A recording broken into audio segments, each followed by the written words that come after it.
Ketter at the Cabin presents BOC with Ketter. Fly fishing, stories, connection. Now pour yourself a drink.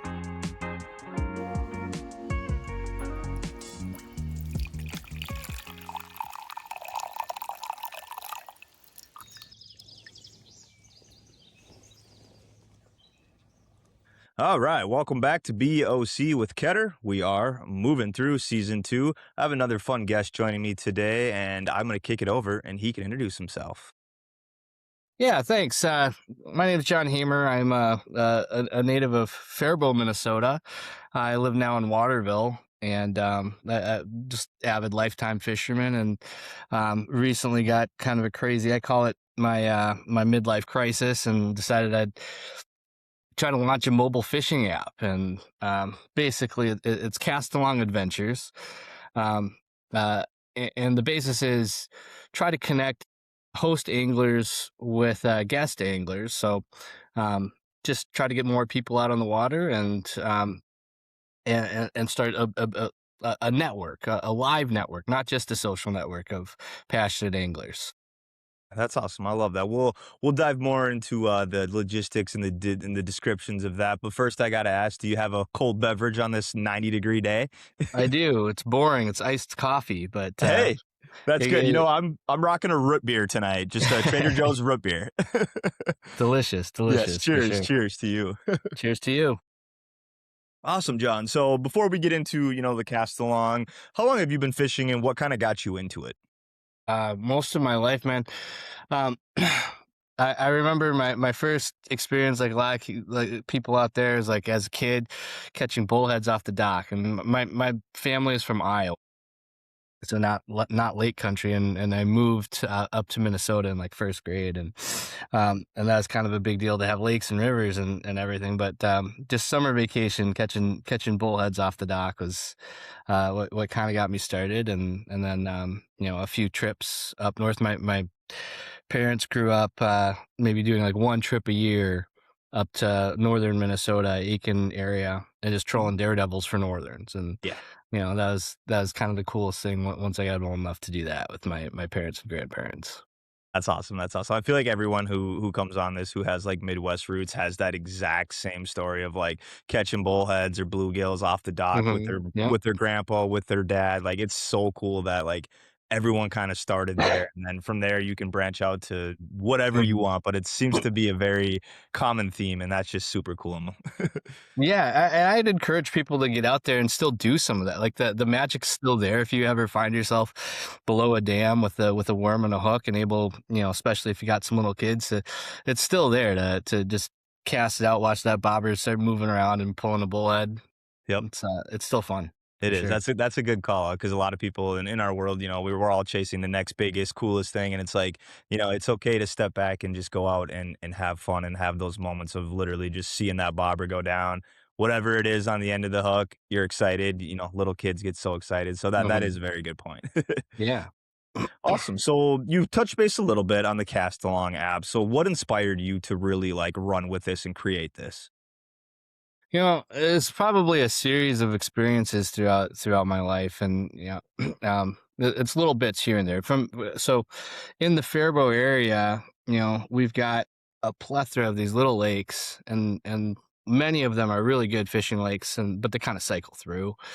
Um, and we don't really have many fishing guides in the area, and so when I moved back to Faribault after completing my education and everything. I was friends with somebody from the chamber who kind of headed Faribault's tourism. It's Kelly Nygaard. She does Discover Stillwater now, but so she just hosted the fishing opener this year. But Yeah. she asked, hey, you're an avid fisherman. Do you know any guides? I'm like, there's not really many work in the area. And she's like, well, would you take people out? And I'm like, oh, I've got a day job. I'm not going to like, quit being an attorney to go No. ferry people around fishing. But like, it's not that I wouldn't if the, right situation arose. And so, and then after that, I became a father, and, vacations for me changed completely, and it stopped being like, oh, I'll go on this like, several day long or week long fishing trip to now we'll basically do whatever kids want to do, and that's great too. But it's like at some point, it's like after a few days at the water park, it's like, can't I have like one afternoon where I go fishing? And it's like, if I fly somewhere, like my parents, they sometimes go for a month or two down in the Gulf of Mexico, and I'll fly down and I'll have no fishing gear, and it's on the Gulf of Mexico. It's this, world renowned fishery, and it's like I just love to get out there, but there's, other than like hiring a charter for like one person,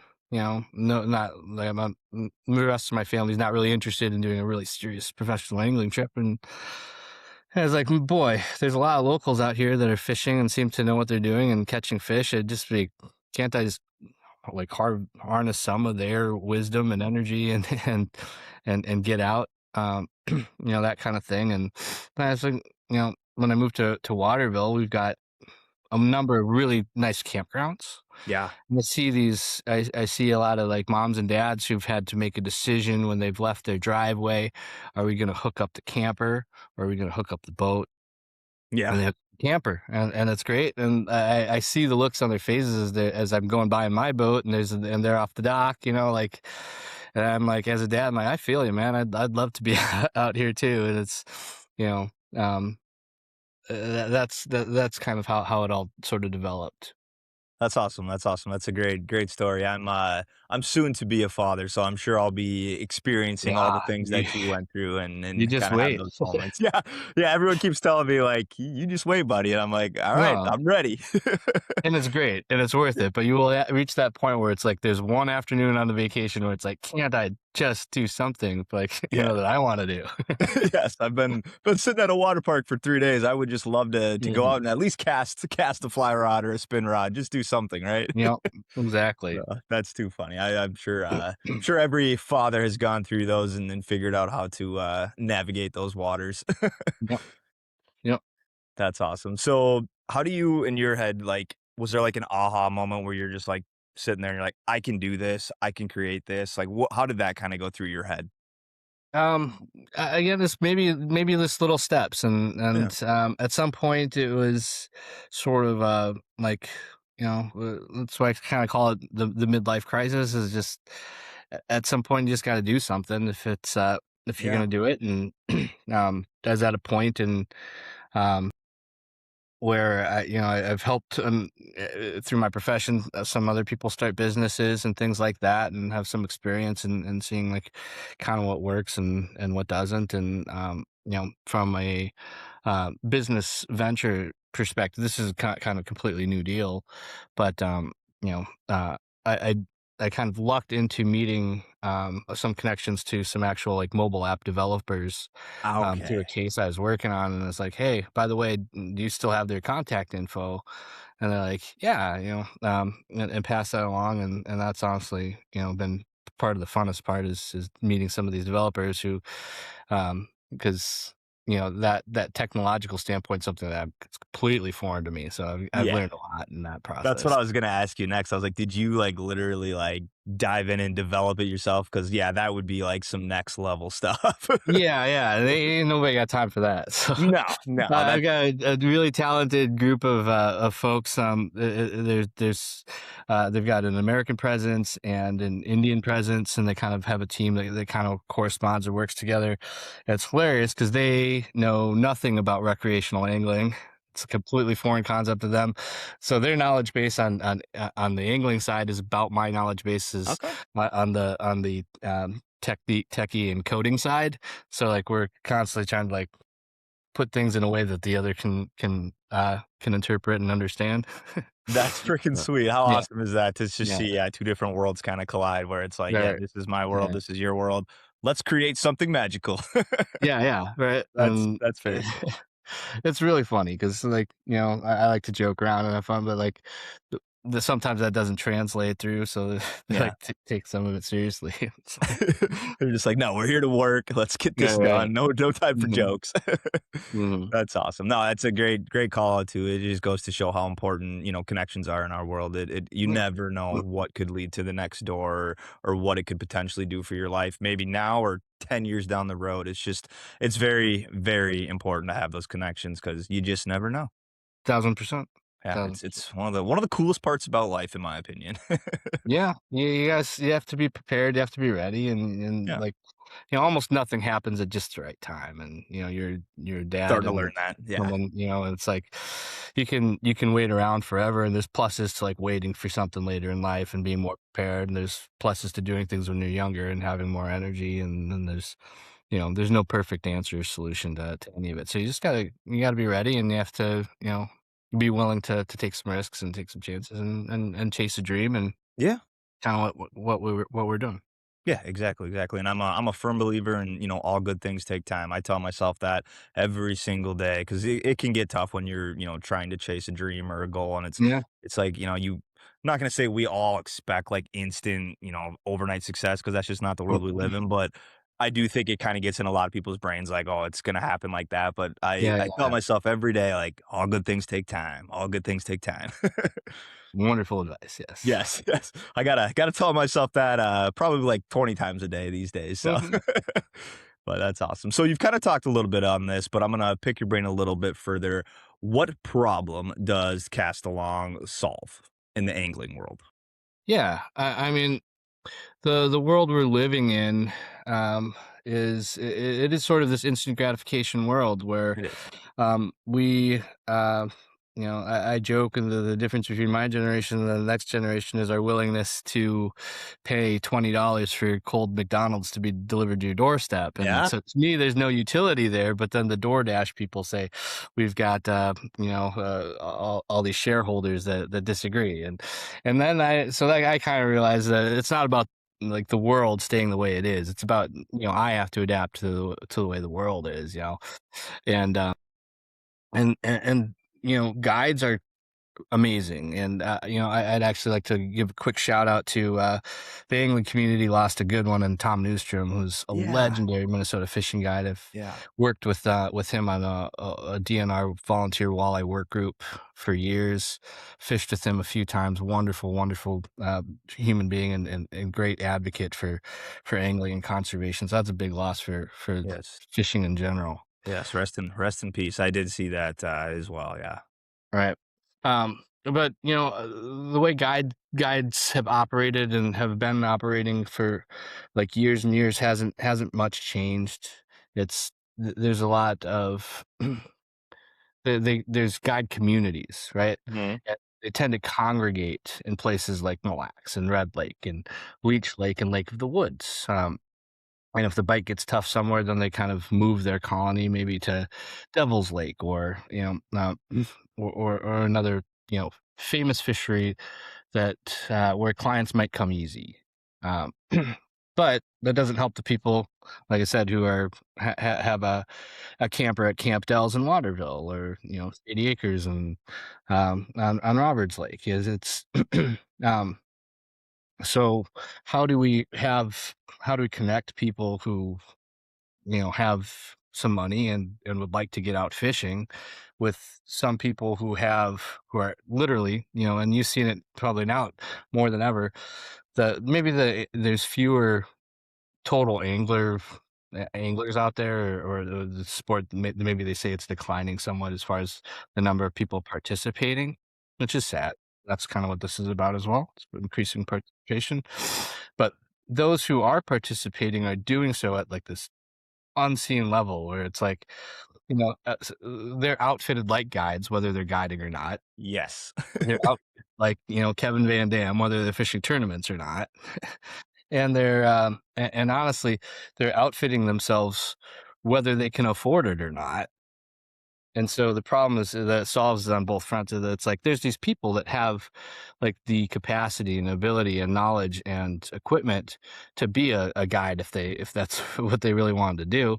And then there's people that like are on the other end of either they're traveling for work or family vacation, and they don't have all their gear, um, or they're looking to get started in the sport, and they find the process intimidating, and they're not up at Mille Lacs or Red Lake or Lake of the Woods or a place with a large guide community. Yeah, absolutely, absolutely. I think that's great.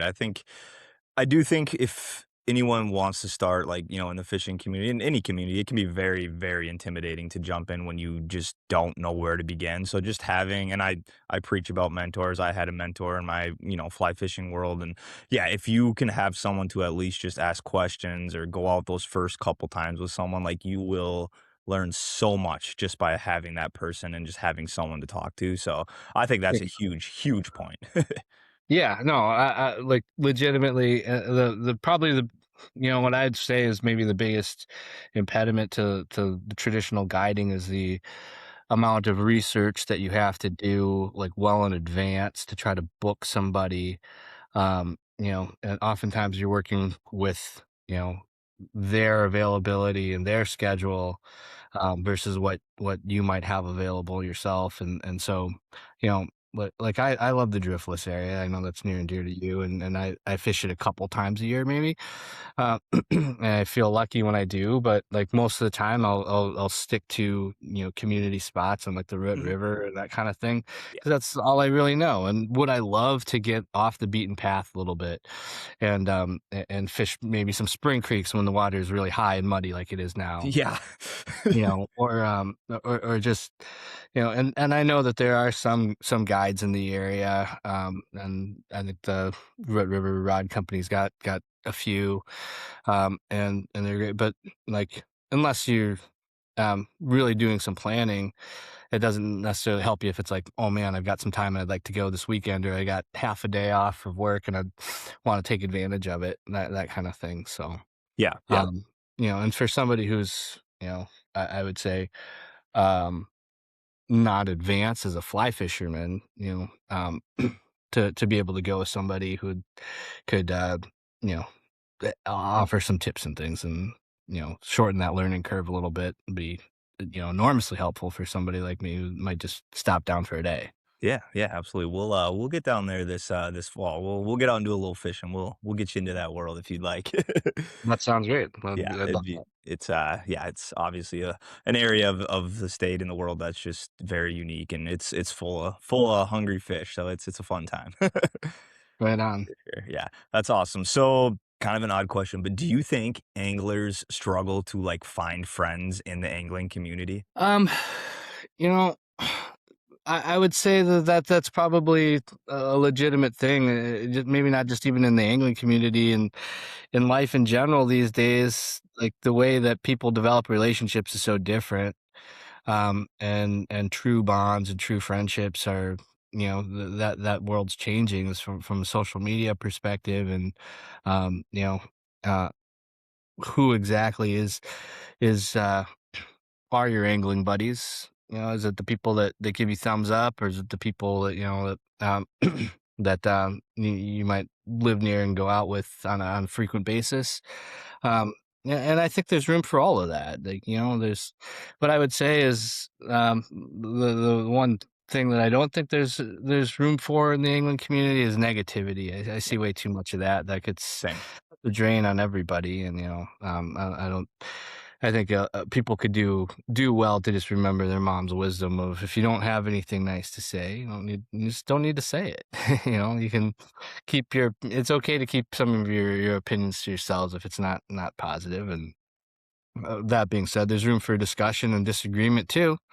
Not saying that there's not, and potentially, online forums and things are a place to have some of those discussions, um, but you know taking it from a less personal level, and being, civil about things, I think, because we are one community, and Yeah. um, whether or not we agree on whether a certain fish might be kept or not, or other things with regard to angling ethics, in the end, I think if you were in a boat together, you'd probably be getting along. So that's and I think, you know um, getting people to, especially, who interact online, to actually spend some time with people in person, because, you find it's easy to spout off on the internet, and then you Mhm. might and it's easy to judge people that do, and then you find out like in real life maybe they're not exactly the way that they appear, and that I think that's helpful for everybody just from a standpoint of taking everything you see on the internet with a grain of salt. Yeah.